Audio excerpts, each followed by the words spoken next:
Hello and welcome to the Delusional Boyfriend Book Club. My name is Courtney and I'll be your host, and today we're going to be talking about February 2025's Anime of the Month.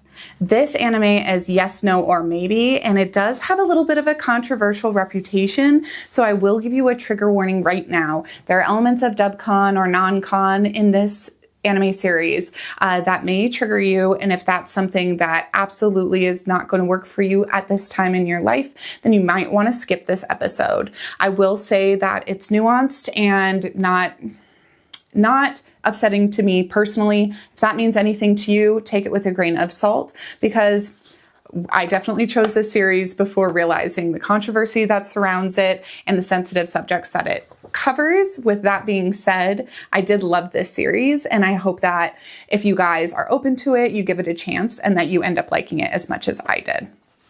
I'm really excited to be putting out this podcast. We are going to do our Anime of the Month every month on the 5th. So if you haven't subscribed yet to the Delusional Boyfriend Book Club, please do subscribe on whatever app you're listening to, even if that's YouTube. That way that your podcast always downloads as soon as it's released. It also really helps us grow our community. I do have a blog for this Anime of the Month already written and released on our blog on the website delusionalboyfriendbookclub.com. So if you haven't subscribed to the blog yet, now is your chance to go over and do that as well. I always release a blog on the 1st, the 11th, and the 21st that matches the podcast that's released on the 5th, the 15th, and the 25th. So on the 1st and the 5th, it's always the anime and the manga. On the 11th and the 15th, it's always the manhwa. And on the 21st and the 25th, it's always the reverse harem romance novel. So if you haven't subscribed to the blog or the podcast, please do both now. Moving on to the discussion of this anime. We're talking about Yes, No, or Maybe, which was an anime released in 2020 and directed by Masahiro Takada. It's available on Crunchyroll and it's rated 16+. There is one spicy scene, and I will say that it's a little bit heavy, so take that rating with a grain of salt. I think it probably could have been rated M. There's not much cursing or violence or even smoking other than that, though, so the 16 rating is probably appropriate. It was adapted from a set of light novels written by Michi Ichio. And there are 3 volumes of the light novel. There are also 3 volumes of the manga. So if you're into this story and you love the anime, I absolutely did, and I will be going to collect both the light novels and the manga. And if you're not familiar with light novels, it's basically going to be a novel with pictures in between the chapters so that you get both the visual and the written prose. And then the manga, of course, is going to be almost entirely pictures with small bits of dialogue. I absolutely am going to be collecting this and adding it to my shelf, and I'm really excited. I love when there's a deep well of merch and content to buy. So having a light novel and a manga and an anime tells me that there's big fandom out there and there's going to be a lot for me to collect, which is a big part of why I do this hobby. This was animated by the Studio L'Esprit. It sounds French, it looks French, and it was animated so beautifully. I really appreciated the aesthetics, I appreciated the soundtrack, and I thought for a 15-minute animated movie, it was really pleasing on the eyes and on the ears. The voice acting was incredibly good. One of the characters, Ushio, I was in love with his voice actor from the beginning to the end. I thought his voice was so gravelly and manly and perfect. So if you haven't checked it out yet, please do. I'm going to go into our non-spoiler summary of the tropes. And if after that you decide you absolutely want to watch this and you don't want it spoiled for you, stop the podcast, go watch it, and then return for the full breakdown summary, which is going to be complete with spoilers. Our tropes here are definitely going to be blonde and brunette. They complement each other very beautifully. I love having every blonde having their brunette in a story. Our character Kai, he's the blonde, he has pink eyes, and Ushio has green eyes. So we've also got a little bit of matcha blossom or wicked coding going on there. I've been a green and pink girly my whole life, so I loved that. We do have a trope of concealed identity or false persona. Our main character Kai, Kai. He is a newscaster and he does conceal his persona when he's out in public. He wears a mask and glasses so that he can get away with acting more like himself than he does when he's on the news without risking his public persona getting destroyed. He doesn't want people, when they're watching the news, to know who he really is. He wants to be able to put on that facade so that he can deliver to them exactly the persona that he's looking to deliver. We also have a coworker trope going on here. As a newscaster, Kai does interview a animator, Ushio, and that interview process is what starts them working together, which I always find forced proximity very believable and very good for pacing. If we put two characters in a situation like coworkers where they have to be around each other, we can watch that relationship develop a lot faster than we would otherwise. So I love that trope. We also have a bit of a brat tamer dynamic going on here. Some people aren't going to be interested in that. I absolutely love anything in the realm of BDSM, and I really loved the dynamic between these two. With that being said, there are tropes and elements of DupCon. So if that is not something that you're interested in, this might not be the story for you. But I will say that in the title itself, yes, no, or maybe, we're given that question of consent and our intentions, and when we miscommunicate with people and expect them to read between the lines and know when our yeses mean no and when our nos mean yes, and when sometimes we're saying maybe. It's confusing, it's nuanced, and if that is not cut and dry or black and white enough for you, this story might not be for you. I know people who are triggered by this story, and I think that's absolutely valid.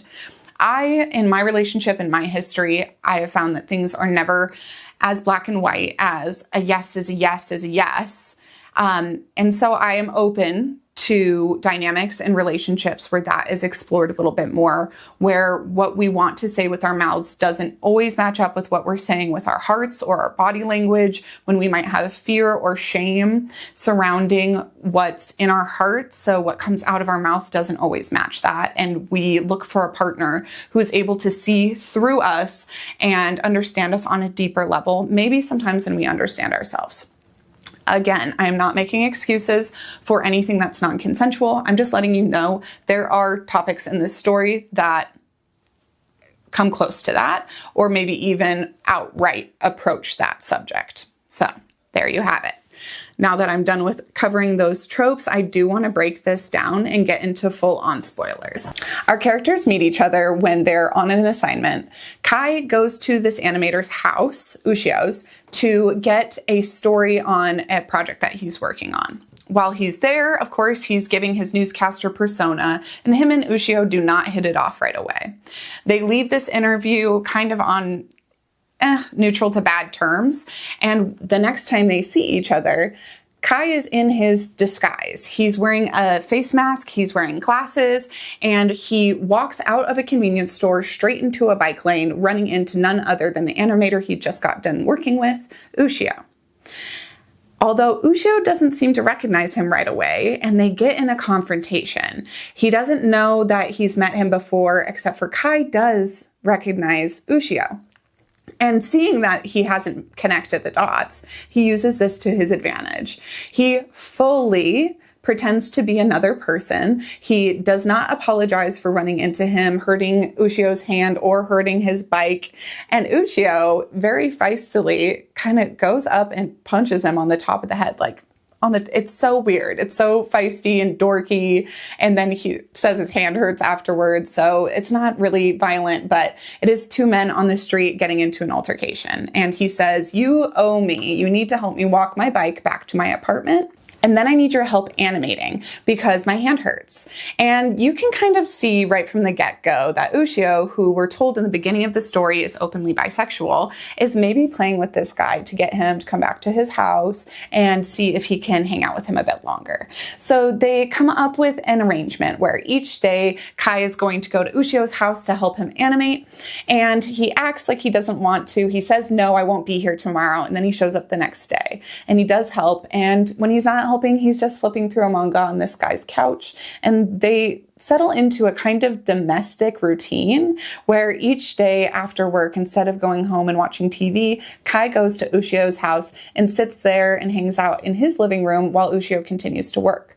They develop this bond in this relationship that I found so cute and so believable. It's the relationship we're all looking for, which is to just hang out with somebody in the other room, not even talking, and having their company fill us with a sense of peace just by being around them.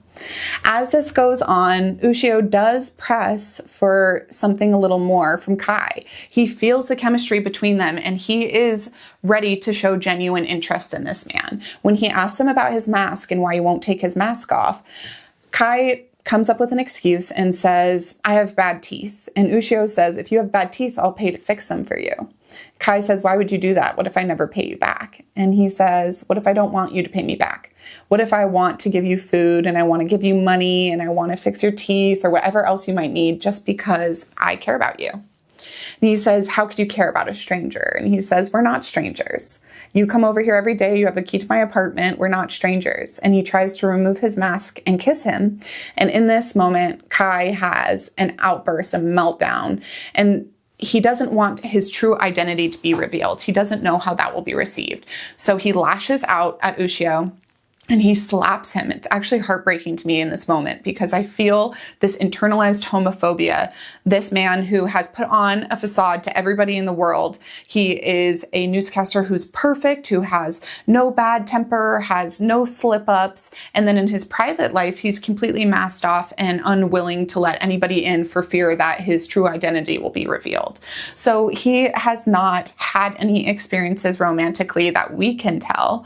And in this moment, he pushes away Ushio and says, you're a disgusting pervert. And that is not justified. His words to him in that manner are absolutely not justified. And it makes me think he's really struggling with the fact that he too has feelings for this man. They go their separate ways after this. And it's not until Kai is about to do the big news story on Ushio's animation that he realizes they haven't talked in so long and it's taking a toll on him. He hasn't been able to share with anybody the struggles that he's going through on a day-to-day basis.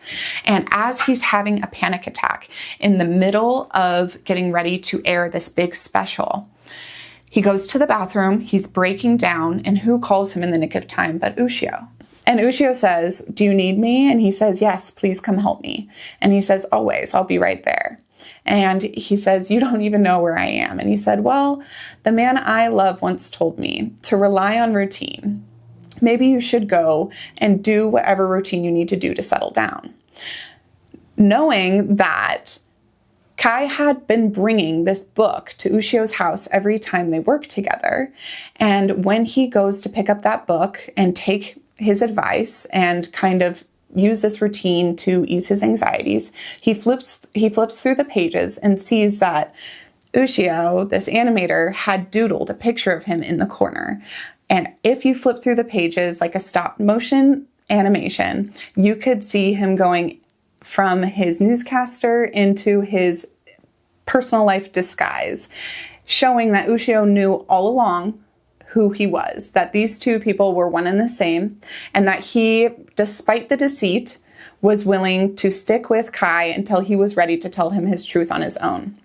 And Kai had said to him on the phone, before he called, Kai had said on the phone, I just want somebody to understand me. And when we see that Ushio all along knew who he was, we see that there's this understanding here that goes deeper than surface level. There is something about Kai that Ushio sees, and he can read between the lines of what he's saying. Even when he's deceiving him, Ushio sees him for who he truly is. After the special goes off without a hitch, the two meet up later. And they have their spicy intimate scene. It's the only scene we really get with them. And it's quite strange. They start making out, and then as soon as Ushio takes it further, they're in the bed. Ushio says something like, you got yours, now I'm going to get mine. And Kai says, no, stop. I don't want to. This is where the dubcon comes in. And I explain this much more in the blog. So if you really want to read more about it, please go look there. But I want to go over the basics here. Kai says, no, stop. Ushio says, I know you don't mean that. You've never told me what you mean. When you tell me you're not going to come to my house the next day, you come to my house. When you tell me your name is this fake name, you really mean it's something else. Every time you tell me a lie, you're looking for me to go past that lie, look past it, and hear you for what you're really saying. So he presses forward and he says, we're going to do this. Don't be afraid. And Kai says, I am afraid. This is going to hurt. And that's where most people say, no, everything should have stopped right there until he was more comfortable. I think that there's this element of brat and brat tamer going on, which is a little bit more nuanced. I don't think Kai is ever going to be able to say, yes, this is what I want. I think he is going to push and push and push away Ushio, expecting Ushio to pull him back in against his own will sometimes to help him discover who he is. Sometimes some of us aren't able to say what's in our heart. Sometimes some of us, our safe word isn't even no or stop. We have to pick a different safe word because yes and no and maybe can be convoluted in the moment. And I'm not saying that for other situations. In other situations, yes always means yes and no always means no. But when we understand these characters and we've spent this much time with them, we're in a point in their relationship where things are more nuanced. They do end up having intercourse, and in the animation, you see Kai smile, you see him start to participate more. It does begin in a more forceful place, but I think it ends with them both on the same page. And the words used are upsetting. It's abrasive. But basically, Ushio says, I'm going to beat this lying out of you until you're ready to tell me what you want when you want it without lying. I am going to get you to say what you mean. And Kai says, I thought you said I'm perfect the way I am. And Ushio says, you can't be like that all of the time. Sometimes you need to tell me what you really want.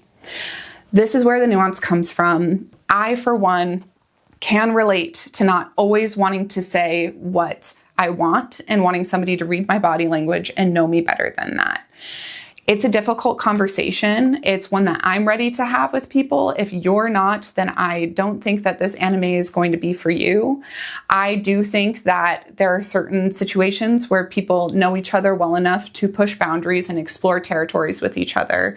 And I also think that there is a language we start to speak with our partner that we understand better than those cut and dry words. Yes, no, or maybe. There are certain ways that we communicate that get across what's truly in our heart. And I think that's what the writer of this and the director of this anime are trying to show. I do not think they showed it perfectly. I think it was rushed and abrasive, and maybe the translation didn't hit very well. For me, overall, the story gets a 4 out of 5. I really loved it, and I hope you guys do too. I can't wait to hear what you have to say about it. Positive, negative, it's okay. I think everyone's opinions are valid, and I don't think we should go about just blanket canceling things because other people don't see the value in them. As far as a delusional boyfriend goes from this, Ushio is definitely mine. He's rough, he's gruff, and he gets the job done. He pulls out of this man his true feelings, and he is committed to pursuing their relationship because he knows deep down that the feelings are mutual. I love that in a man. Would I date him in real life? Absolutely. I think Ushio is a gorgeous spy king. I think him and I would actually really hit it off. And when I'm argumentative and grouchy and putting on a front with him and pushing boundaries and acting like a brat, I think he could settle me right down. As far as how he compares to my overall number one anime boyfriend, Victor from Yuri on Ice, he doesn't come close. Almost nobody will ever come close to Victor from Yuri on Ice. But as we go through our animes, we'll see if anyone's going to dethrone him. On that topic, next month's anime is going to be Mignon. You can find it on Vimeo. There's 12 episodes and it's very spicy. I hope you join us for it. And again, please rate, review, and subscribe to the podcast on wherever you're listening. The more you rate, the more you review, and if you subscribe on different apps, it helps grow our community, and it also helps auto-download the episode for you so you never miss out on one.